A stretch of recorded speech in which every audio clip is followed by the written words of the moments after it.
Hi, everybody. Welcome back to the channel. Today, we are going straight into fall with some beautiful pinecone earrings, and I can't wait to make these with you guys.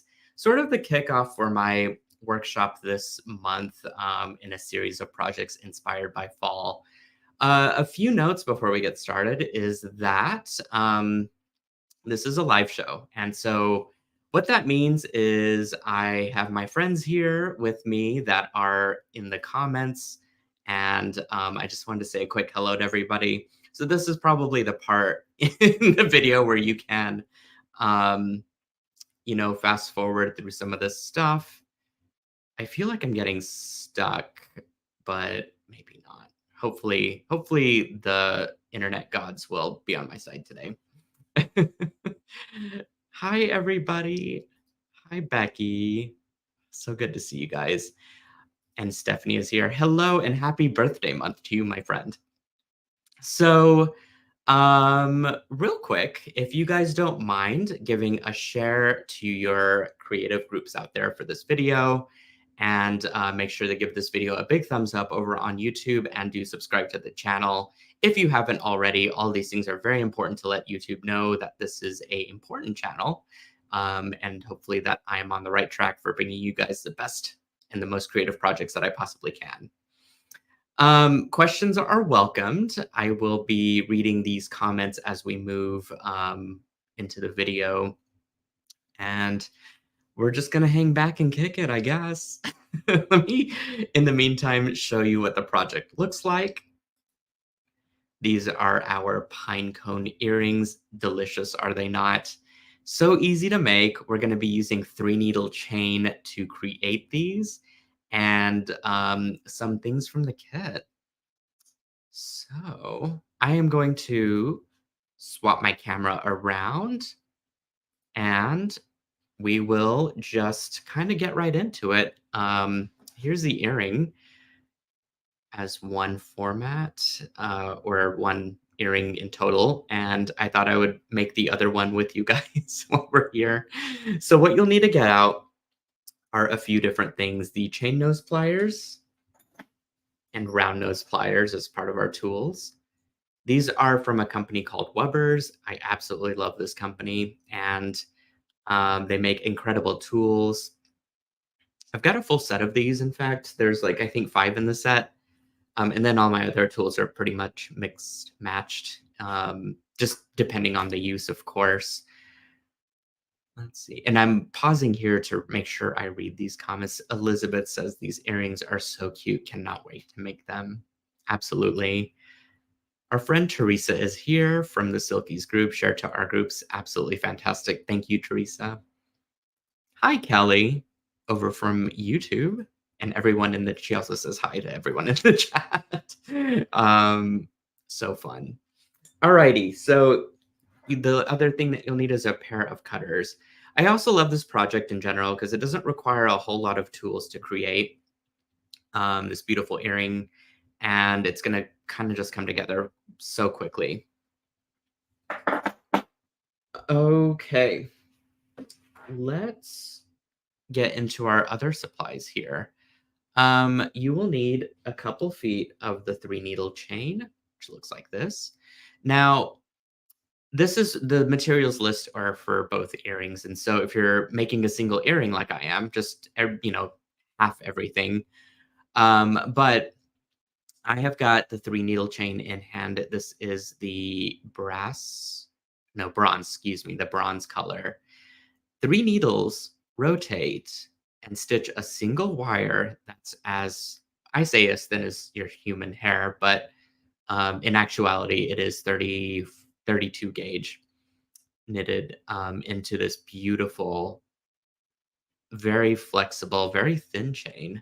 So this is SilverSilk's thinnest chain, and man, have we seen some amazing projects out there with it already.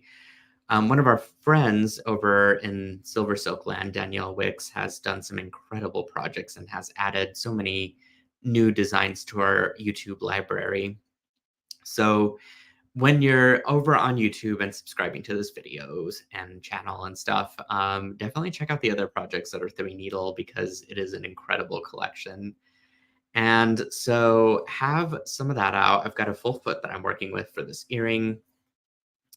You will also need some turquoise nuggets, which I've got here. Whoops. Yep, there we go. Just a nice little turquoise nugget.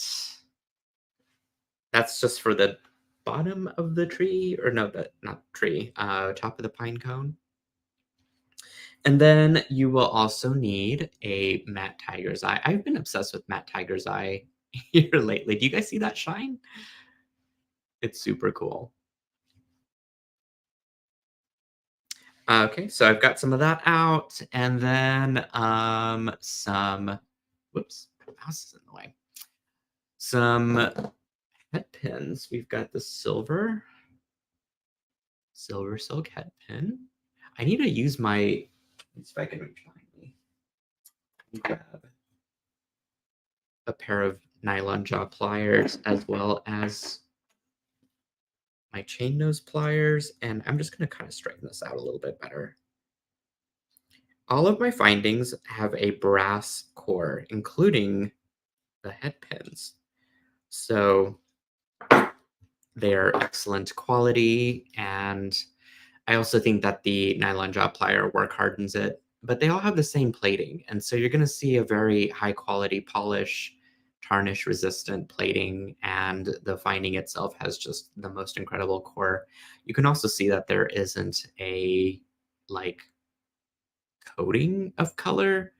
Sometimes whenever you cut head pins and like other wires, sometimes that like the plating just chips off. And my findings don't do that. They don't chip off. They're adhered, and it's 5 layers, which is incredible. One day I'll be able to go to the factory and actually see how it's done.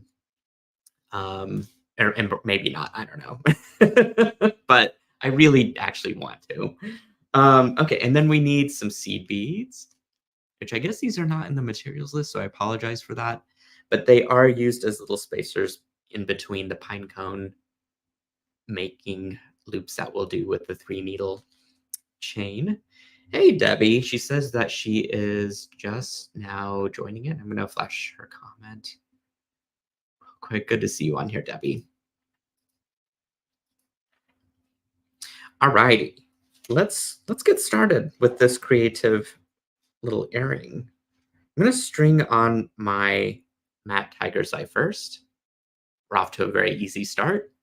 Hopefully, like, let me know if you guys are creating this at home with me, or if you're just enjoying the video and then wanting to dive into the kit later.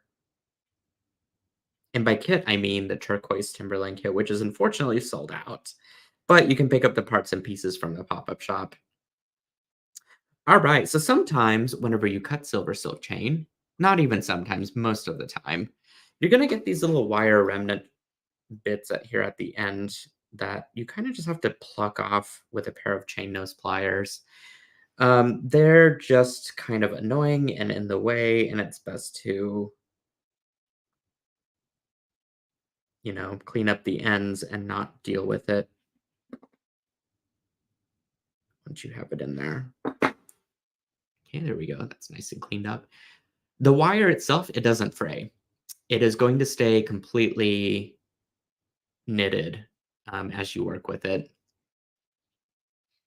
Oh, Cynthia says, I watch first, but we'll get started right after the video. Right on. It's sometimes nice to just see the technique and kind of understand how to put it together, and then to be able to really dive in and take your time to perfect everything off video and off YouTube and stuff. So I totally get it. Alrighty. I am now going to poke through with my head pin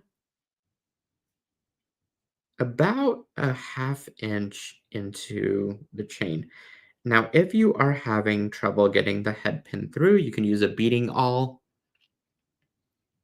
but you're really looking for like a small loop here. We're basically starting small, making big ones, and then kind of ending small again. And by the time it all kind of lays flat, it looks very pine coney, if you will. And what we're going to do is do about 3 of the smaller loops before we graduate the size. And in fact, I think I'm going to go ahead and get my beading all out. So really, the tool list is a lot more expanded than I thought it was going to be. And we'll grab that while we're here, and I will show you that. You can just take your beading awl and go through a knit as such. And I'm also going to take down this materials list, so hopefully you guys will have had a chance to look at everything there as needed.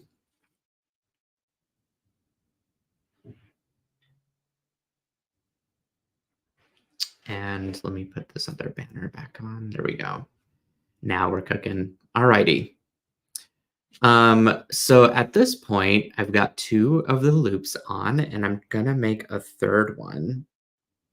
So go ahead and grab your beading awl if you've got one, and your headpin might be small enough and sharp enough. And it didn't occur to me just now that you could probably cut it at an angle. You'll have to watch your fingers though. See if I can actually do this. And make a sharp little needle at the end that'll help to kind of get it through is another option. So once you've done 3 loops, just kind of press them down together as such.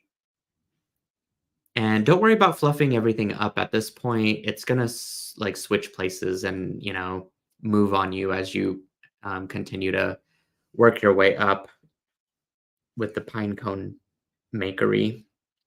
And so just kind of focus on getting the loops put in.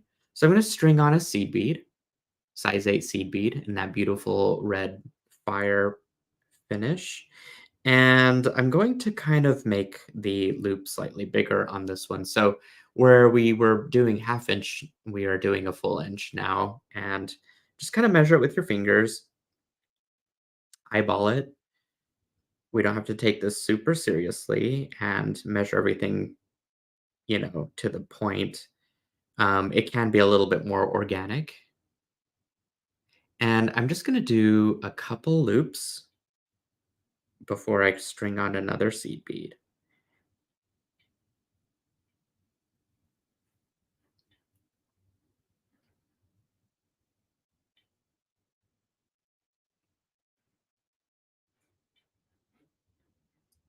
Okay, so just press everything down. This is what it's going to look like. And go ahead and string on another seed bead. At this point, I think I'm going to check out the comments and see what everyone's saying.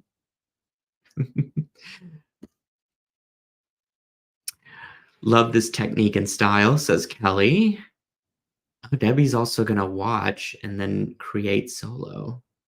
Always a good tactic.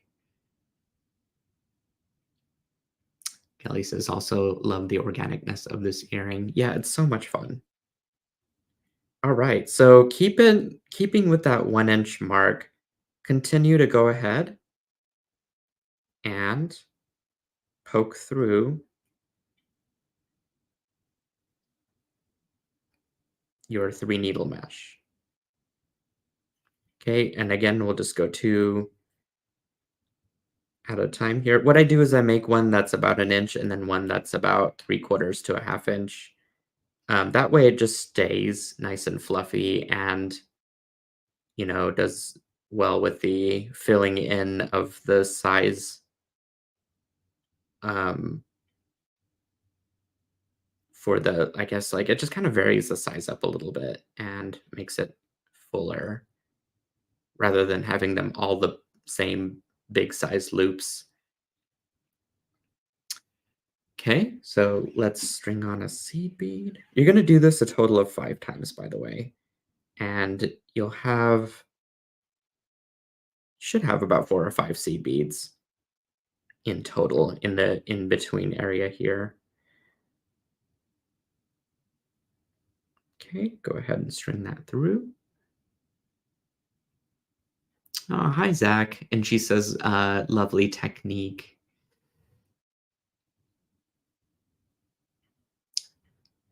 Doris is saying, watching now from YouTube. Okay, let's put this on. You can see how quickly this is going, and this is one of those projects that I'm able to actually read the comments and, you know, um, talk with you guys and still be able to create at the same time, which is not always the case with every tutorial. Alrighty, so let's do this one.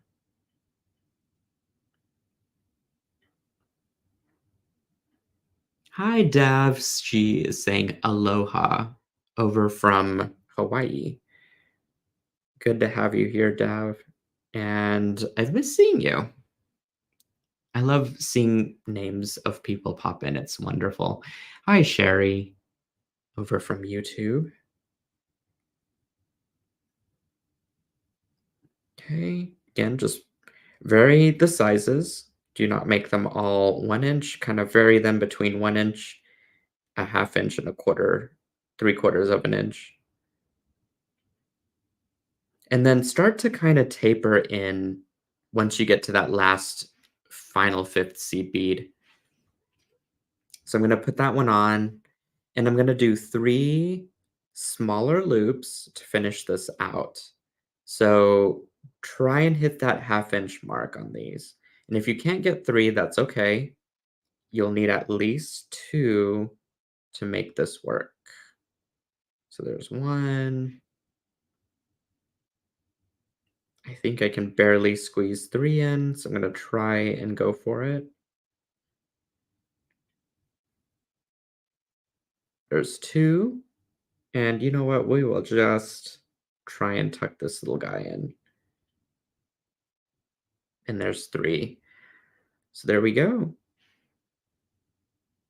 If we really look at this and dissect it, we can see that there are a number of passes through the head pin there. And I've got a nice graduated size on both the beginning and the end of my design here. Alrighty, so I'm just going to squeeze everything down. Is that not pine coney? I think that's pine coney.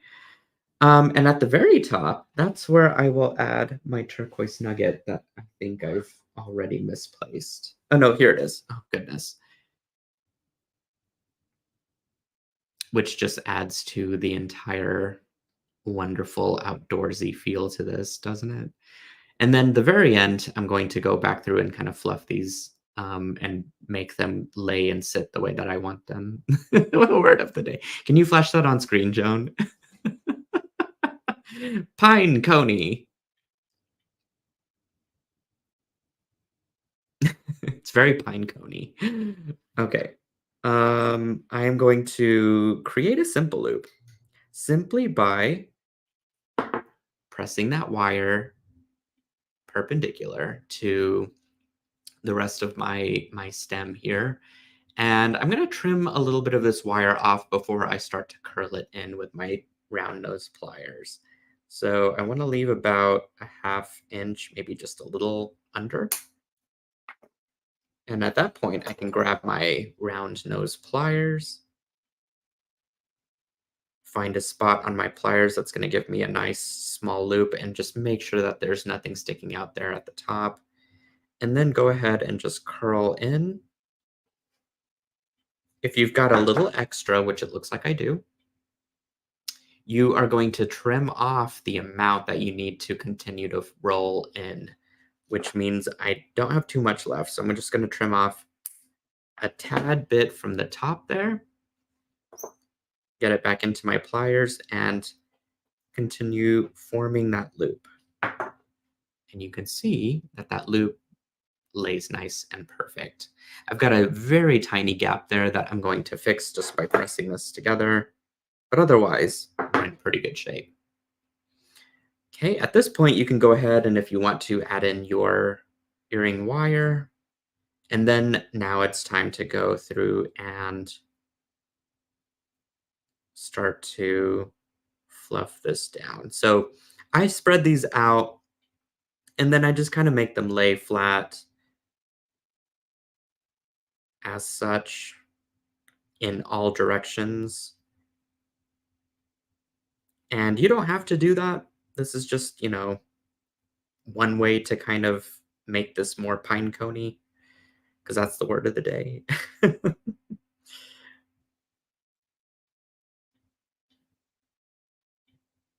Okay. I'm really just trying to match it to this one here, but kind of get the idea. They're both going to be a slightly different. Um, Slightly different look here, but here we go. How's that for a set? Perfect. All right. Well, that was a tutorial for this one. I mean, this is a good start to this entire month of projects because it's just nice to start easy. Let's say that. It's nice to just have an easy, achievable project. Here, let me do this. And to there we go. Have a nice achievable project that you guys can do in minutes and make something that represents that nice fall season that we're about to basically come into. Well, that we have. I would say that it's hitting a little bit later in Oklahoma, but trust me that we will get it in no time. And our next tutorial is going to be on Friday. Another fantastic bracelet design using hollow mesh that I'm pretty excited about. And I encourage you guys to check out the pop-up shop over on silversilkonline.com, where you can grab some of the remnant extra pieces of things to create your own designs that we'll be making for this entire month. Um, let's see. I'm going to flash some comments just because they're pouring in from everywhere. Very cute, Nila, says Katney. I love that name. It's fabulous. Hi, Angela. This is beautiful, very pine coney. Saying, I think it's a good like trending phrase. Just make it pine coney. Kelly says, love these, Nile. Thank you. I love those too. Uh, I would have to flash this one from Zach because she says, Joan, how are you, my lovely? She is a queen, trust me. She's laughing in the background. I love it. Elizabeth says, looking forward to all the tutorials. Thanks so much for the show and inspiration. It is my pleasure. Hi, Marianne. Nile, thank you so much for creating and putting this workshop and its kits. Very much appreciated. Love all you do. Thank you so much, MA. I always enjoy your participation and excitement, and you're always killing it in our diet plans. I mean, the amount of designs that you create is just phenomenal, and many of you do too. You guys create some amazing stuff in our Silkies group, which, by the way, if you're not part of yet, definitely come join us. It's the SilverSilk Silkies Facebook group. Search for us, you'll find us. We're not completely chickens. I might be a chicken. But no. Silkies is another term for chickens, which Teresa so kindly let me know after I think we had someone that was trying to get into our group that was into growing chickens. If I remember that story correctly. Oh, hi, Becky. She says that all the work you put into the recipe cards in the kit is noticed. Yes, hopefully I haven't made any grammatical, typographic, and or misprint of information on there. It's like it's one of those things that I was like listing out all the stuff, but I was doing it times 6, and I loved how they looked at the end. So hopefully they've been, to your point, helpful. I want to get a Silky's chicken charm to make me laugh when I look at it. I do too. We'll have to research that, Joan, in our own time. So funny. Alrighty, you guys. Well, I guess we'll just continue the party on Friday. I'm gonna also be on Facebook Live on Thursday, so you can catch me there. And again, these some of these video YouTube tutorials will be recorded, pre-recorded, down the road because I will be traveling. But I can say for the majority of them, they will be live. So we can chit chat and just hang out and have a good time. Alrighty, my friends, I will see you on the next tutorial and enjoy the evening. I hope it's creative and fun and that you'll give these earrings a go and post them into our group and let us see the magic that y'all have created. I'll see you again at the next tutorial. Bye.